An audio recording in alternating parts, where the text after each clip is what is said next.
لقد كفر الذين قالوا إن الله هو المسيح ابن مريم وقال المسيح يا بني إسرائيل اعبدوا الله ربي وربكم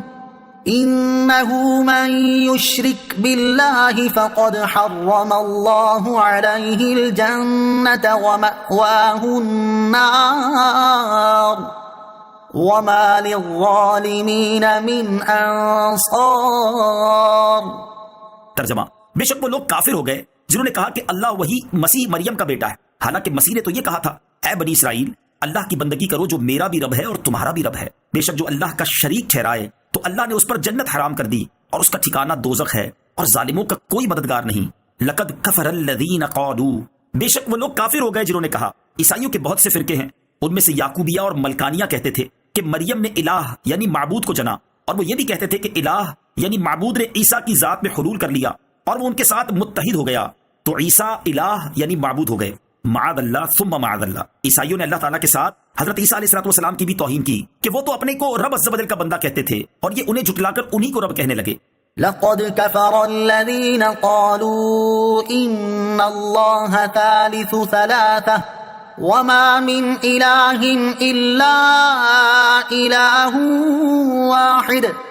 وَإِن لَّمْ يَنْتَهُوا عَمَّا يَقُولُونَ لَيَمَسَّنَّ الَّذِينَ كَفَرُوا مِنْهُمْ عَذَابٌ أَلِيمٌ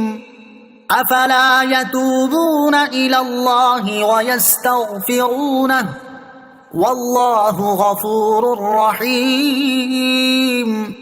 ترجمہ: بے شک وہ لوگ کافر ہو گئے جنہوں نے کہا بے شک اللہ تین معبودوں میں سے تیسرا ہے، حالانکہ عبادت کے لائق تو صرف ایک ہی معبود ہے، اور اگر یہ لوگ اس سے باز نہ آئے جو یہ کہہ رہے ہیں تو جو ان میں کافر رہیں گے ان کو ضرور دردناک عذاب پہنچے گا۔ تو یہ کیوں اللہ کی بارگاہ میں توبہ نہیں کرتے اور کیوں اس سے مغفرت طلب نہیں کرتے، حالانکہ اللہ بخشنے والا مہربان ہے۔ لقد کفر الذین قالوا، بے شک وہ لوگ کافر ہو گئے جنہوں نے کہا۔ عیسائیوں میں فرقہ مرکوسیہ اور نستوریہ کا عقیدہ یہ ہے کہ الہ تین ہیں، باپ، بیٹا، روح القدس۔ اللہ تعالیٰ کو باپ اور حضرت عیسیٰ علیہ السلام کو اس کا بیٹا اور حضرت جبریل علیہ السلام کو روح القدس کہتے ہیں۔ علم کلام کے ماہر علماء فرماتے ہیں کہ نصارہ کہتے ہیں کہ باپ، بیٹا، روح القدس یہ تینوں ایک الہ ہیں، معاذ اللہ۔ ان کا رد کرتے ہوئے فرمایا گیا کہ اللہ تعالیٰ کے سوا کوئی معبود نہیں، نہ اس کا کوئی ثانی ہے نہ ثالث، وہ وحدانیت کے ساتھ موصوف ہے، اس کا کوئی شریک نہیں، باپ، بیٹے، بیوی سب سے پاک ہے۔ اگر یہ کفار اس عقیدے سے باز نہ آئے اور تثلیث تین خدا ماننے کے معتقد رہے اور توحید اختیار نہ کی تو آخرت میں دردناک عذاب سے دوچار ہوں گے۔ ما المسیح ابن مریم الا رسول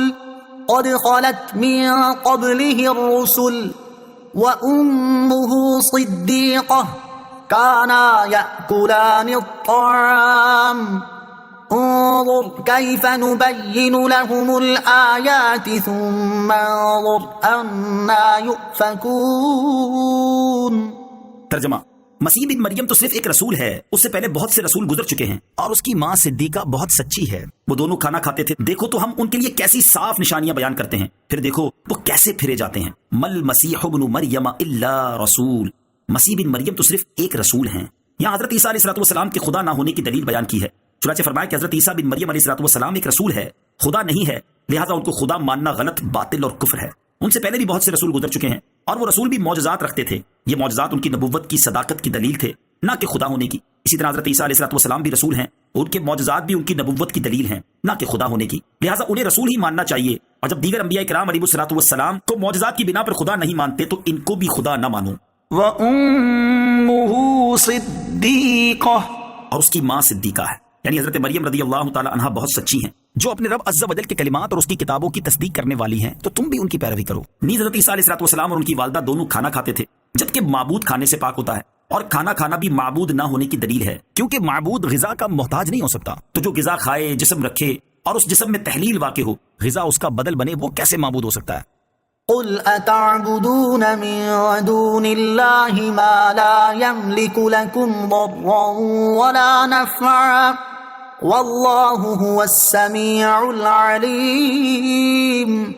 ترجمہ: تم فرماؤ کیا تم اللہ کے سوا اس کی عبادت کرتے ہو جو نہ تمہارے نقصان کا مالک ہے اور نہ نفع کا، اور اللہ ہی سننے والا جاننے والا ہے۔ قل، تم فرماؤ، اس آیت میں شرک کو باطل کرنے کی ایک اور دلیل بیان کی گئی ہے۔ اس کا خلاصہ یہ ہے کہ مستحق عبادت وہی ہو سکتا ہے جو نفع نقصان وغیرہ ہر چیز پر ذاتی قدرت و اختیار رکھتا ہو، اور جو ایسا نہ ہو وہ مستحق عبادت نہیں ہو سکتا۔ اور حضرت عیسیٰ علیہ السلام نفع و ضرر کے بذات مالک نہ تھے، بلکہ اللہ تعالیٰ کے مالک کرنے سے مالک ہوئے، تو ان کی نسبت الوہیت کا اعتقاد باطل ہے۔ اسی لیے حضرت عیسیٰ علیہ السلام نے جہاں مردے زندہ کرنے، بیماروں کو شفایاب کرنے، اندھوں کو بینا کرنے اور کوڑیوں کو تندرست کرنے کا ذکر فرمایا ہے، وہاں ہر جگہ یہ فرمایا ہے کہ میں یہ اللہ عز و جل کے اذن یعنی اجازت سے کرتا ہوں۔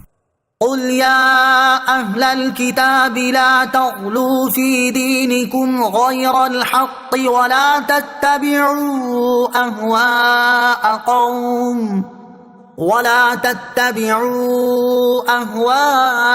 قوم